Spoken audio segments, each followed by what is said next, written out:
Dobrý deň, počúvate Medcast News, sumár najdôležitejších informácií zo slovenského zdravotníctva za uplynulý týždeň vo forme krátkeho podcastu. V Medcast News za uplynulý týždeň sa okrem iného dozviete: novela z dielne Ministerstva zdravotníctva Slovenskej republiky zavádza neprimerané a doslova likvidačné pokuty pre poskytovateľov zdravotnej starostlivosti. Vakcíny proti ochoreniu COVID-19 budú zadarmo a očkovanie nebude povinné.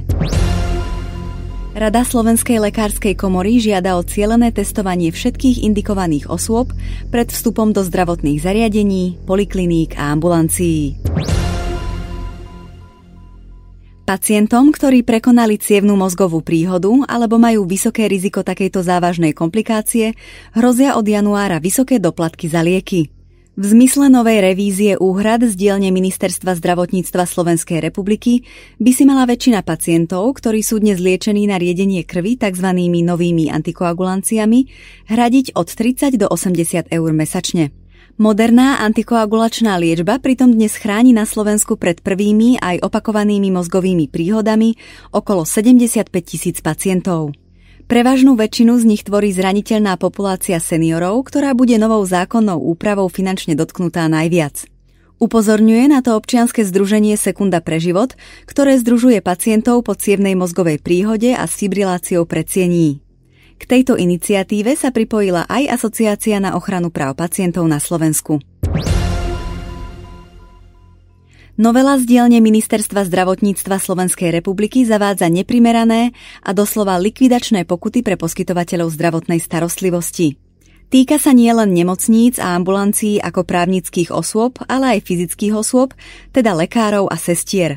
Upozorňujú na to organizácie zastupujúce poskytovateľov zdravotnej starostlivosti, ktoré v spoločnom memorande nesúhlasia s návrhom novely zákona o zdravotných poisťovniach a dohľade nad zdravotnou starostlivosťou.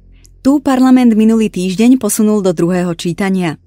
Považujeme za nepochopiteľné, ak v situácii, keď zdravotnícky personál bojuje s vypätím všetkých síl s pandémiou COVID-19, pripravuje vláda bič na celé zdravotníctvo a vyhráža sa poskytovateľom zdravotnej starostlivosti 100 000 pokutami, uviedli organizácie. Pod týmto vyhlásením sú podpísaní prezident Asociácie súkromných lekárov Slovenskej republiky Marian Šót, prezidentka Zväzu ambulantných poskytovateľov Zuzana Dolinková, prezidentka Spoločnosti všeobecných lekárov Slovenska Monika Palušková, prezident Asociácie nemocníc Slovenska Marián Petko, podpredseda Asociácie dopravnej zdravotnej služby Ernest Caban a prezident Asociácie polikliník a zdravotníckych zariadení Štefan Zelník. Zámerom návrhu je podľa hovorkyne Ministerstva zdravotníctva Zuzany Eliášovej to, aby bol vo výške pokút odrazený makroekonomický vývoj v spoločnosti. Účelom je tiež poukázať na dôležitosť správnosti poskytovania zdravotnej starostlivosti v zmysle ústavného práva ochrany života a zdravia pacientov. Ide teda aj o preventívny účinok zabezpečený sankčným mechanizmom, uviedla. Diabetici, najmä seniori, si pri súčasnom nastavení systému nemôžu dovoliť znášať enormné finančné zaťaženie na doplatkoch za lieky. Konštatoval to prezident občianskeho združenia Zväz diabetikov Slovenska Jozef Borovka s tým, že diabetes so sebou prináša tzv. Pridružené ochorenia, akými sú vysoký krvný tlak, vysoký cholesterol, ochorenia srdca, očí, obličiek či celiakiu. Najmä v poslednej dobe je podiel doplatkov taký veľký, že mnohí diabetici už nie sú schopní uniesť takúto finančnú záťaž, uviedol v tlačovej správe. Následkom podľa Borovku býva vynechávanie niektorých liečiv, čo vedie k zhoršovaniu zdravotného stavu pacienta a následným ťažkým komplikáciám, akými sú diabetická noha, zlyhávanie obličiek, zhoršovanie videnia, infarkty a mozgové porážky.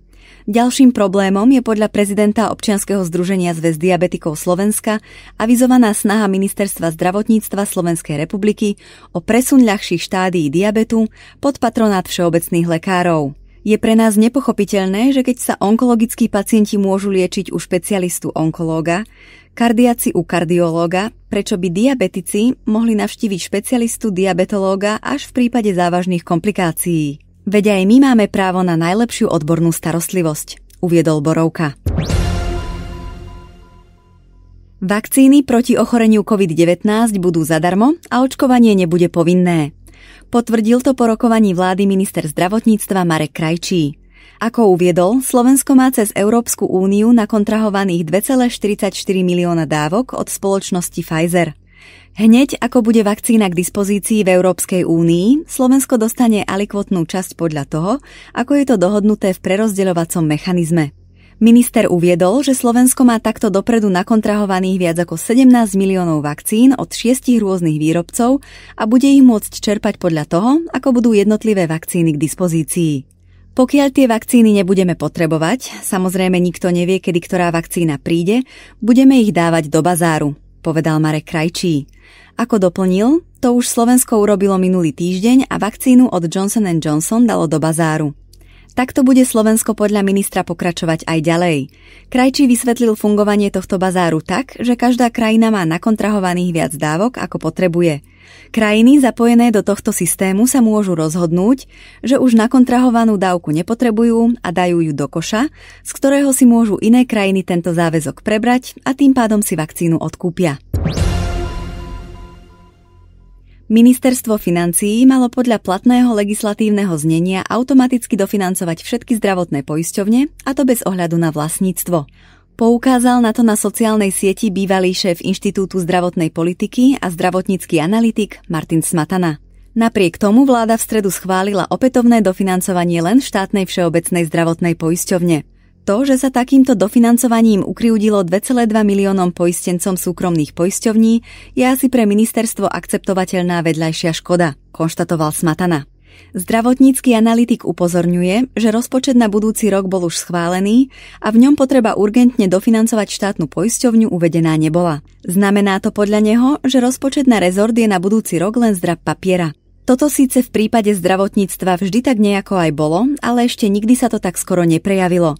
Ministerstvo financií totiž vždy nútilo zdravotníctvo do umelých úspor a sekali sa aj preukázateľné výdavky. Hlavne, aby deficit sedel, veď v priebehu roku dofinancujeme, konštatoval Smatana. Ak je podľa neho zámerne chybný rozpočet dôvod dofinancovania, tak 2,2 milióna poistencov a tisíce poskytovateľov zdravotnej starostlivosti čaká extrémne náročný rok. Rada Slovenskej lekárskej komory žiada o cielené testovanie všetkých indikovaných osôb pred vstupom do zdravotníckych zariadení, polikliník a ambulancií. Tieto osoby by sa mali podľa komory testovať v mobilných odberných miestach, zriadených príslušným štátnym alebo samosprávnym orgánom. Dôvodom tohto opatrenia je zvýšená ochrana zdravotníckych pracovníkov a pacientov pred nákazou COVID-19, vysvetlila mediálna manažérka lekárskej komory Nancy Závodská. Európska komisia považuje kanabidiol, ktorý je zložkou konopy, za návykovú látku. Informovala o tom vo štvrtok rakúska agentúra APA, ktorá citovala nemenovaného hovorcu komisie v Bruseli. Extrakt kanabidiolu získaný z listov a šišiek konopy sa podľa dohovoru OSN o omamných látkach považuje za narkotikum, nemožno ho preto klasifikovať ako potravinu. Z tohto dôvodu podľa hovorcu nespadá pod európsku legislatívu v oblasti potravinárstva. Kedy padne definitívne rozhodnutie o klasifikácii kanabidiolu, hovorca neuviedol s tým, že komisia na veci pracuje. Na Slovensku ministerstvo zdravotníctva navrhlo vyradiť kanabidiol zo zoznamu omamných a psychotropných látok. Návrh na povolenie používania prípravkov s obsahom kanabidiolu je už v medzirezortnom pripomienkovom konaní. Kanabidiol podľa predkladateľa nemá psychogénne účinky a nevyvoláva závislosť. Ďakujeme vám za pozornosť pri počúvaní podcastu Medcast News. Svoje tipy na informácie z oblasti zdravotníctva nám zasielajte na e-mailovú adresu medcast@medcast.sk.